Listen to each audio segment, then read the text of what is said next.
Idag fick jag den här kommentaren och då tänkte jag så här, men vänta nu, jag har gått och snackat så länge om att vi ska börja gå igenom grunderna i matlagning. Nu måste vi ta tag i det här. Det är dags att titta på hur man hackar lök.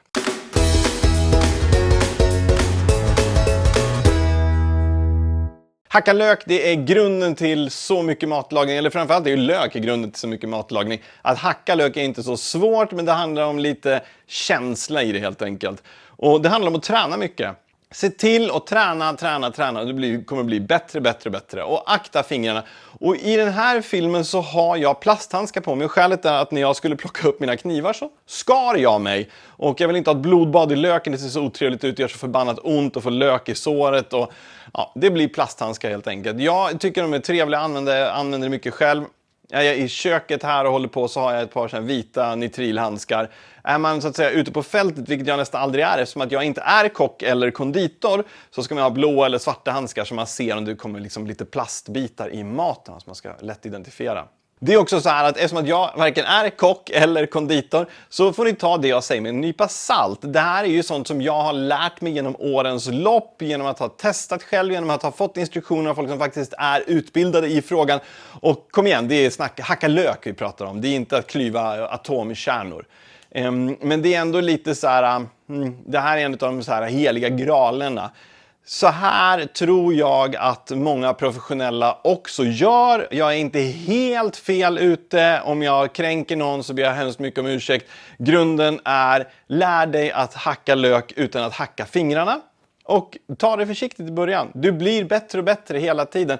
Och ha för guds skull en vass kniv. En slö kniv kommer att glida längs med löken. Och du kommer osvikligen att slå dig på fingrarna med den. Och sen så är den inte så slö när den tränger igenom köttet i dina fingrar. Det är väldigt lätt att hålla en kniv fräsch och det gör jobbet så mycket enklare. Här har vi då den klassiska gula löken.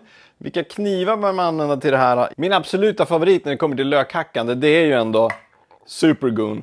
Det här är ju vilken kniv, den här är helt fantastisk. Jag har använt den här allt mer och det är verkligen min så här, weapon of choice numera. När man ska skala själva löken då är det skönt att ha en lite mindre och smidigare och då är den här ett himla bra alternativ. De här kostar ju en smärre förmögenhet. Men just därför ska vi också visa att det funkar alldeles utmärkt med en så här enkel kniv som en Global Flexible. Det här var ju den första kniv jag köpte. Ja, inte just den här, men jag har en hemma som jag har haft i 20 år och funkar precis lika bra fortfarande. Det handlar bara om att slipa den och sköta om den. Ja, och då behöver man ju förstås en sån här. Det här är en väldigt smidig all-round-lösning när det kommer till att slipa knivar. Häll i lite vatten i den här. Grov, mellan, fin. Och det är ju riktiga slipstenar som sitter i. Nästa nivå då levlar man upp till slipstenar och så köper man ett bryne och så kör man hela det kittet. Men för hemma sliparen som bara ska slipa sina knivar, köp en sån här. Finns länkade beskrivning under filmen. Vad jag gör först är att skala den, inte helt otippat. Skär av hatten, toppen, whatever. Putsa av här nere, men spara roten. Därför att det är den som håller ihop löken och det är ju superviktigt. Vi ska ju dela den här. Och det är lika bra att dela den direkt. Den blir så mycket enklare att skala då. Då ställer man den ner. Här har vi en platt sida. Så himla smidigt. Ställ ner den på den platta sidan. Och så delar vi den ungefär på mitten då. Man skär mitten av rotfästet här. Rätt igenom bara.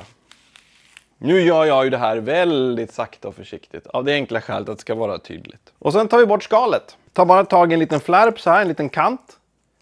Och så drar man av.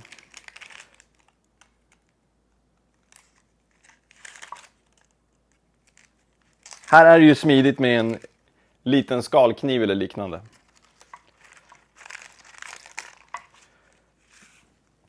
Så va? Nu skulle man ju kunna dra bort hela det yttersta lagret här bara för att man vill bli av med den här torkade kanten. Men då föredrar jag att skära av den så här. Så sparar vi en massa lök. Samma sak här. Toppa av det där bara. Så. Om vi nu ska skära den här i dugligt små bitar. Då skulle jag rekommendera att man skär 1 eller 2 snitt in i den så här. Och inte hela vägen, ganska försiktigt. Notera nu att den fortfarande håller ihop.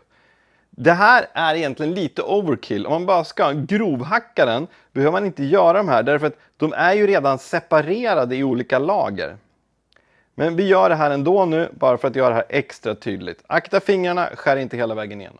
Och sen vrider vi runt löken. Här sitter den ihop i roten. Så håller vi ihop den så här. Och sen så skär vi inte hela vägen bak, men nästan så den fortfarande håller ihop. Ett snitt ner. Och så gör vi om samma sak. Hur tätt man själv önskar då. Ju tätare, desto mindre blir bitarna som man sen får. Så här. Nu släpper ju det här därför att, ja, det hör ju till. Och sen lägger vi på fingrarna så här, men inte topparna längst fram, utan topparna en bit bak. Så att de här lederna blir det som så att säga ligger an mot kniven. Och nu när vi skär, då brukar jag föredra att ha knivspetsen nere i skärbrädan. Och sen så vilar kniven mot leden. Och då är det ju liksom safe, för själva fingertopparna är ju bakom. Och så skär vi igenom, så här. Nu är ju den här löken ganska stor och kniven är också ganska stor, men det blir lite bökigt att ha den fast i så här hela tiden. Det blir lite, framförallt när jag står som jag gör nu också. Det viktigaste, det är att kniven vilar emot leden så här. Och så skär vi. Ser ni? Kom det en lökbit emellan. Och vart efter så flyttar man fingrarna längre bak. Och det som blir bra är ju också att lillfingret och tummen hjälper till att hålla ihop löken.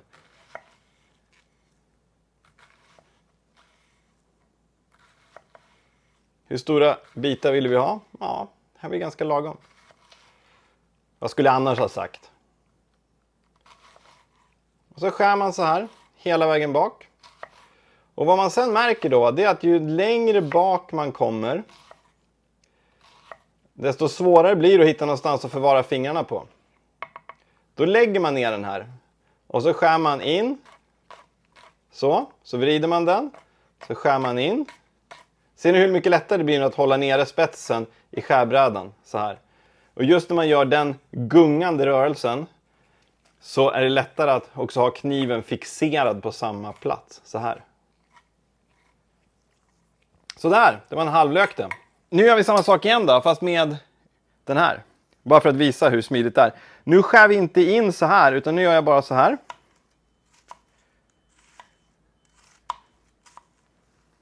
Det finns en känd scen i filmen Julie and Julia där hon skär lök i timmar bara för att bli så bra som möjligt på det. Och det här är ju en typisk sån grej som man ska öva. Köp en säck med lök och så bara stå och skär.